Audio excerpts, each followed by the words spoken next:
Sharon Gilham, thank you so much for talking to me today. It's lovely to see you. You are a costume designer and you've worked on many films, commercials, TV and theatre and festivals. We know each other, we've known each other a very long time, haven't we? Probably about 18 years, something like that. And in fact, you have designed some of the costumes for Hot Buckle for us as well, which is amazing. But tell us a little bit about you, your background, how you got to where you are. Okay, so I am a costume designer for film and TV and theatre and circus and street theatre.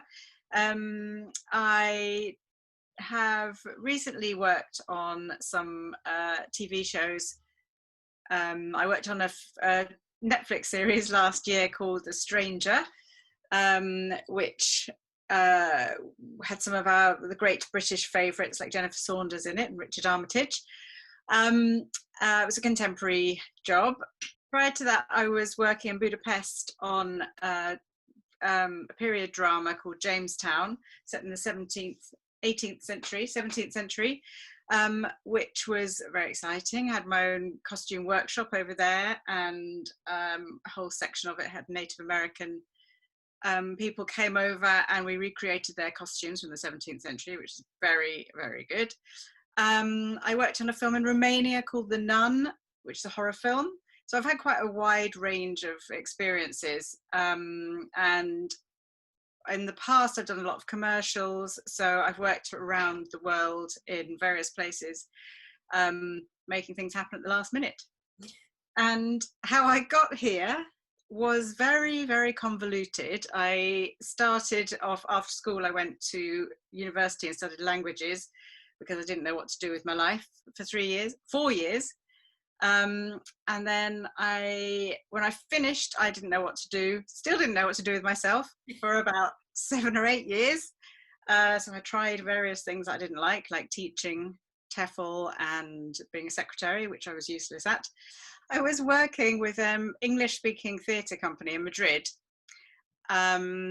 while I was teaching TEFL, and we didn't have anyone to make the costumes, so I made the costumes and suddenly had a eureka moment thinking, maybe I could do this for a job. Does this exist as a living? So I retrained, went to, did lots of evening classes, and to cut a very long story short, I went to Wimbledon School of Art, did a second degree in theatre design and costume design. And then I started working as a costume assistant and then costume designer after many years of assisting and doing lots of bits and pieces. And why do you live in France? I live in France because it's just a beautiful part of the world to live in. And we lived in London for about 10 years, and many people would say it was a completely foolhardy thing to do, to move away from the place where all the work is. But I think having studied languages before and lived in another culture, I wanted to be able to bring up my son bilingual and for him to experience another culture. And so we decided to move here tentatively for a year, and then have been here for about 14 years now. And it's just beautiful countryside. It's a real change from living in London. So when I go back to England, I get very excited about the culture there and the opportunities, but I'm very happy to come back here. And in the meantime, I've also worked with I've had some very interesting work in France, working with street theatre and circus people, because there are a lot of those kind of events that happen down here, around where I live. And I've been very lucky to meet some of the people who do those shows and work with them. So it's expanded my horizons, and the street theatre and circus work has fed into the more sort of mainstream film and TV stuff. So it feels like it's a very rich environment to live in and something to take with me when I go back to work. So you live in the south of France, actually, in a very rural area. So you and your husband, Jon, he works in education consultation. amongst other things. He's also a very keen musician.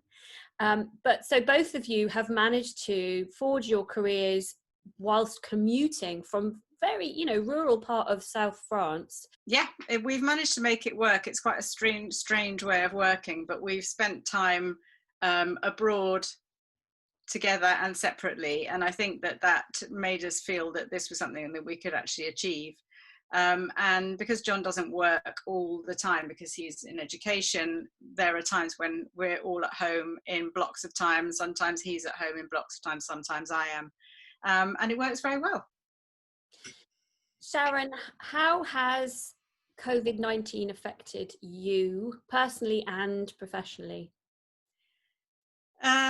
Personally, I find it extremely scary and extremely worrying, but I try to focus on living day to day and not looking too much at the big picture, which is maybe a bit sticking my head in the sand, but it's the way that I found I can cope with it best. And I've kept myself really busy in lockdown, and now we're in the second lockdown in France, doing lots of as many creative things as I possibly can. So I am a bit sad, but I've scheduled my life so that I spend, for example, this morning I spent 2 hours doing a drawing course with New Masters Academy, which is an American online art school, just to really focus my mind and to keep myself busy and to retrain and to train myself in aspects of my work, which I think will come in handy in the future. So I'm learning to draw on my iPad.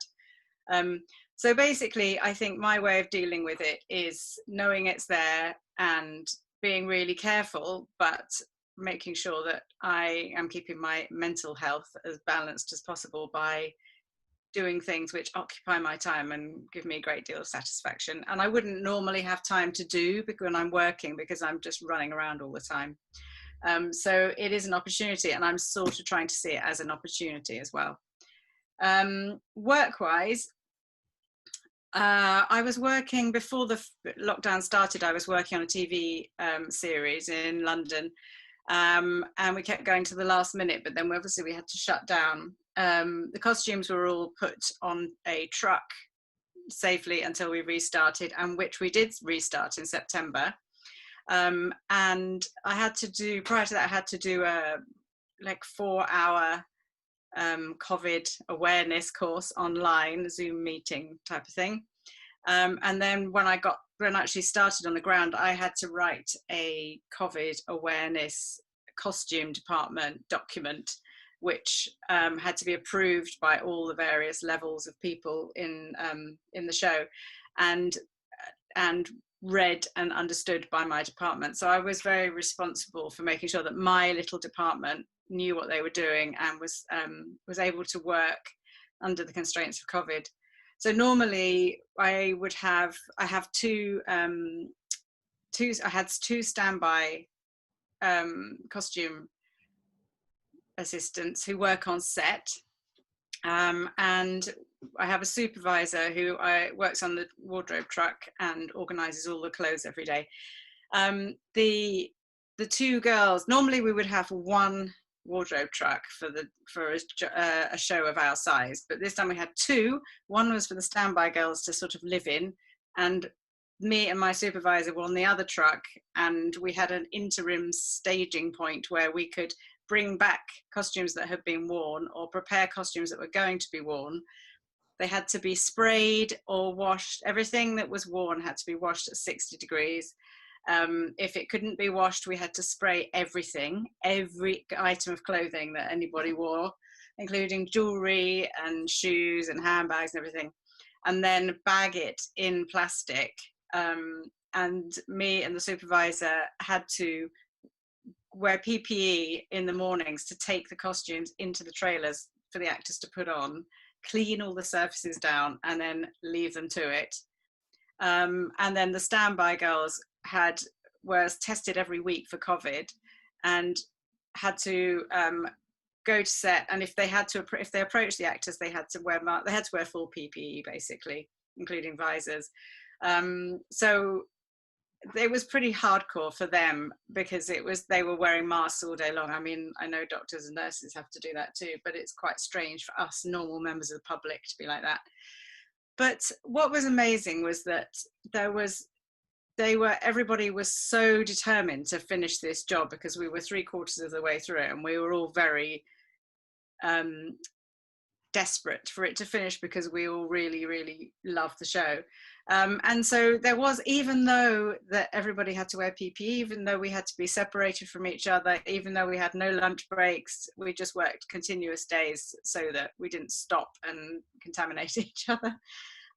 It was a really positive experience going back to work and being in this team of people who were determined to finish and determined to make it happen. So from that point of view, strangely, weirdly, it was a really positive experience. But you are always aware of your part in the big picture, and that, you know, at the weekends you had to be really careful that you didn't spend too much time with anybody else, because you knew that you were so responsible. So for example, in my department, if we weren't careful with the costumes and we contaminated any number of the actors, but say we contaminated the leading lady, that would be the end of it for everybody, not just us. It wouldn't just be us who was ill or that person who was ill. The whole thing would grind to a halt. So I think in terms of collective responsibility, it was a huge learning curve. So the second wave that's just hit us all, you guys in France a bit earlier than us, or was it just the government reacting a bit earlier? Not sure. You've just had to, well, basically you had a great job lined up, didn't you, Sharon? And that's just gone to pot now. Yeah, so this is the thing, is that not everything is so unstable. I was confirmed on a job, which was like the job of my dreams in Prague for the next 9 months of my life. And for various reasons, but including COVID, the show was just completely cancelled, not even postponed. And so it is really, really devastating when you feel like you're getting somewhere in your career, and then suddenly something like this comes along, and you just have to accept that there's nothing you can do. You just have to wait for this wave to finish. The only thing that's positive, and I feel very lucky in this sense, is that, you know, since lockdown, a lot of people have been watching TV shows and films and so on. And so our industry is not going to disappear in the way that some people may feel that their work is sort of moving out of sight. So, you know, that is something positive to hold on to. But for the time being, it's very hard, that you just have to wait and be patient and accept that nothing's going to change quickly. Absolutely. And didn't you turn down another job to be able to do the 9? Yes. So there was another job that I had also been offered, and because the more exciting job, I've got to. It's heard by the production company. No. So another very exciting job I had turned down in order to do the one in Prague, and unfortunately the one in Prague fell through, and so the other job also vanished, as well as a third job that I had been up for and was down to the final 2, and because I wasn't available the day that they decided to confirm it, that job's also disappeared. So it's hard, it's just a bit relentless, but you know, what can you do? You just have to remain positive. Have you had any support from the government in France? No, not really, because I declare my work and my tax in the UK. So I'm at the moment I live here, but I'm not claiming any benefits, or I never have actually. The only thing in France that we do have access to is healthcare, and that's not going to change until Brexit finally is finished. After which time we have no idea what's going to happen with that. We are currently trying to find out from the UK government whether we will be able to continue to have French healthcare, because it's been a reciprocal agreement between France and the UK, or the UK and the European Union, that if you're living in the European Union, you get access to their healthcare, and anyone from the EU in the UK would have access to British healthcare. But obviously, in their wisdom, people who voted and helped that to happen have made our lives really quite complicated. So have you had any support from the UK government? Not me personally, no, because last year I earned over really slightly over the threshold that was imposed in terms of people being able to be given support. So I haven't had anything at all. I haven't received anything. But my husband has received some of the self-employed benefit. But because we're both freelance, we weren't furloughed or anything. In terms of, you know, I've spoken to a lot of people who working in the arts who, if they didn't have a partner who was able to continue working or was furloughed, they would really be in quite dire straits now. Is that the case with you, do you think? Yeah, definitely. I mean, yes, when it first happened, and we tried to get a mortgage holiday on our home here in France, and the bank refused to give us one. And we didn't suddenly realize that because we are both freelance, we had no money coming in. And you know, my job is really hands-on. It's not the kind of thing that I can do online, unfortunately. I wish it was. Even and until I'm confirmed on a job, I can't even start prepping, which is what I would normally do at home, working from home. But Jon has really found lots of opportunities within his field, so in education and coaching, and to be able to get quite a bit of online work going on. But yeah, without that, if it had just been me paying the bills, I wouldn't have been paying the bills at all. It would have been terrible. Has there ever been a point over the last few months that you've both sat down and actually had to really think quite seriously about what the future is going to be for you?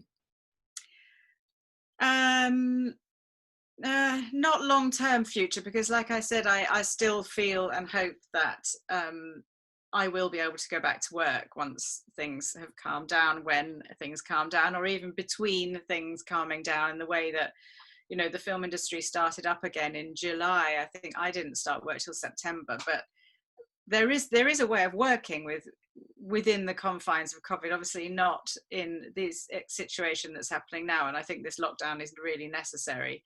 So people do need to understand that they need to social distance, they need to wear masks, etc. We worked for 5 weeks with a big team of people, you know, so 100 people working together on a project. We all did what we needed to do. We all washed our hands and wore masks, and nobody became ill. And I don't think that's coincidence. I think it's because we were all being really careful. And so anyway, I do think that in the short term, we will go, it's going to be hard. And we're lucky because Jon does have an income. He has got some money coming in, and he is managing to work online. And so we will go back to work eventually, but I often think, and my heart goes out to people who are not in that position, who don't have any income and are really looking at such hard times at the moment. Yeah, but I think at the moment we're okay. You were saying earlier about the kind of the theatre scene in France, and particularly where you are, because the south of France has a nice long period of being rather warm and lovely. The outdoor theatre and the street theatre is very prevalent, isn't it? Yes, exactly. And I think a lot of shows have still continued. I mean, they have had to really be careful and really restructure the way that they're working, but they have continued to produce shows and even small festivals. A friend of ours was in a festival in northern France last week, which they'd reprogrammed to just be at the weekend, to be very spread out. And that's great, because I think people need to see fun things happening outside their TV screens, and sort of see people performing and working. It's difficult, because it is great that it's continued, but it is very difficult to police and control, because inevitably people, even if it's outside, people are still gathering in crowds, in bigger or smaller crowds. Yeah. So it has carried on, but it won't carry on. It won't be happening now. Your good friend Sophie and Pierre, who run a company there in the south of France, they were working this half term, which I found quite surprising. How come? Yeah, I don't know, actually, because I haven't spoken to Sophie about since she's been back. Maybe it's because there are just two people in the cast, and they can do it with a big distance between them and the rest of the crowd. So they're okay, but the crowd, as I said, are all around each other and standing next to each other. So I don't really know how they made it happen, but they did. But I think they're back now. I think that's it now. Yeah, I think you're right. I think it's difficult, isn't it? Because part of you celebrates the fact that these things are happening, but the other part actually says, is it irresponsible? In terms of the arts generally, do you feel that there is going to be a long-term effect? Well, in terms of theatre, it's a really, really, really difficult time for anyone who's involved. I can't even begin to think how hard that must be, and heartbreaking. When you go online, and like the National Theatre is doing shows that you can watch, and you know, and you go past theatres in the UK and it says things like "we'll be back" and all of that. It's just awful. And I think they will be back. I think that shows will come back, and obviously the smaller companies are going to be the ones that are hit the hardest, because they just don't have the funding necessarily to keep going and pay. Well, they can't pay people when there's no money coming in. The big, kind of big shows will probably carry on, because they know that they're guaranteed audiences as well. But I find it really sad for the theatre industry in general, because it's hard enough for us, but there is a light at the end of the tunnel ish. Whereas for theatre, it's obviously not that straightforward. And I do know some actors who've been involved in filming some of their shows, which I think is really great, but they still have to be socially distanced, so I don't know how feasible that really is either.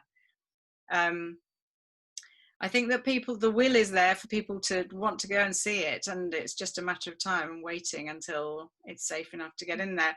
Although I did see, I'm sure you've seen those images that go around social media of people sitting on planes next to each other, and then you look at theatres and you think, well, why can't you socially distance in theatres? I don't understand why you can sit on a plane but you can't sit, several seats away from the other person. So I don't really understand why that has happened.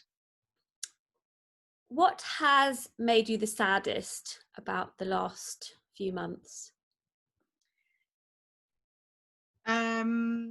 I would say that the people who are at the bottom of the ladder, not just in the arts, but generally, people who were already struggling financially, people who are working for companies like Amazon that don't give any support or help to people,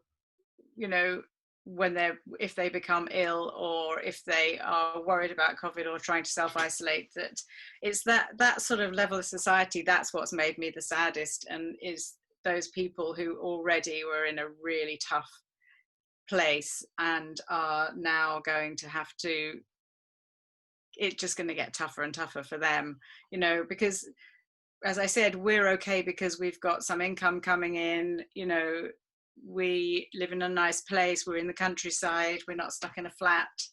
And that's what makes me really sad, as well as obviously all the people who in the creative world who have just had to put themselves on hold for the time being. But it's just such a difficult situation for everybody, and my heart goes out to people who are really, really struggling and on the breadline, and having this on top of everything else is just awful.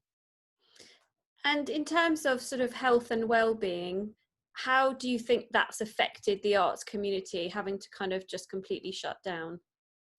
That is the thing that's had such a huge impact on people, is that inability to, or that lack of possibility of being able to work together and create something together.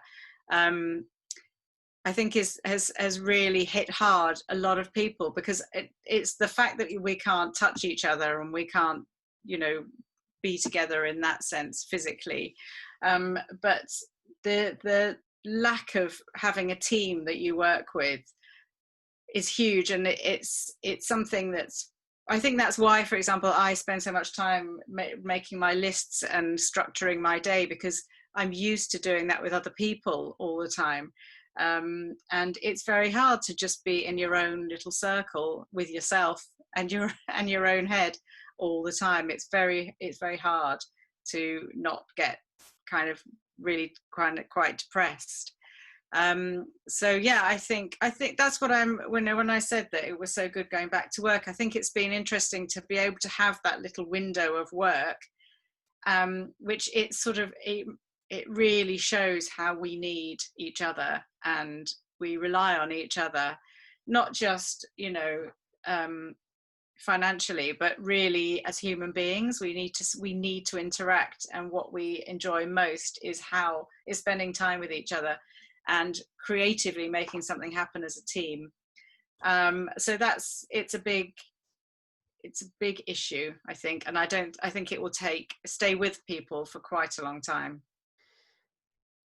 So effectively, you have at the moment no work lined up at all, so there is just a sort of a void in front of you. Yeah. I fill my time with other creative things. I'm trying to find other ways, mini ways of making money, by selling some work or making things and selling them online. But that is not how I see my career. This is not a moment where I go, oh, maybe I should stop doing that and start doing something else. It's not that at all. It's a way to make the days go by and not lose my mind, basically. Yeah, I think there's a lot of that going on, isn't there? Yeah. What would you like your legacy to be? Oh, well, I guess I am quite ambitious for myself in that sense, that I would like to be able to do lots of different projects, which I have done so far, and I'd like to continue to do that, to work in as many different ways within the film world as possible, as many different genres. But I do also feel that I would like to give something back to the younger generation, and I have talked for several years and haven't actually done very much, but I have talked about getting into education and encouraging young people, and especially the Black and minority ethnic community involved in the film industry, because the film industry is a very white, middle class Southern industry, and it needs to be shaken up. And that's something that I would like to have achieved by that time that I'm sitting in my rocking chair, so that it's not just all about me, it's about encouraging younger people to step onto the ladder and get involved. What I find fascinating is that everyone I've spoken to, whatever kind of area of the arts they work in, everyone has said they've done a bit of teaching, they really loved it, they'd like to pursue that more. And I think it's part of our nature as creatives to want to share and want to help and to want to support and want to see other people. I think we want to see what we know kind of grow in somebody else somehow. Yes, exactly. And also I think, like I said, the film world can be quite a closed shop, and there's quite a lot of nepotism that goes on.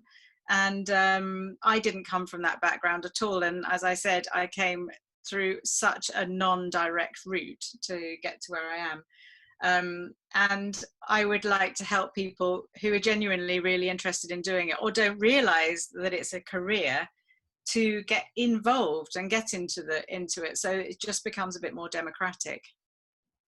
Great. Thank you so much for talking to me today. Pleasure. It was lovely to chat.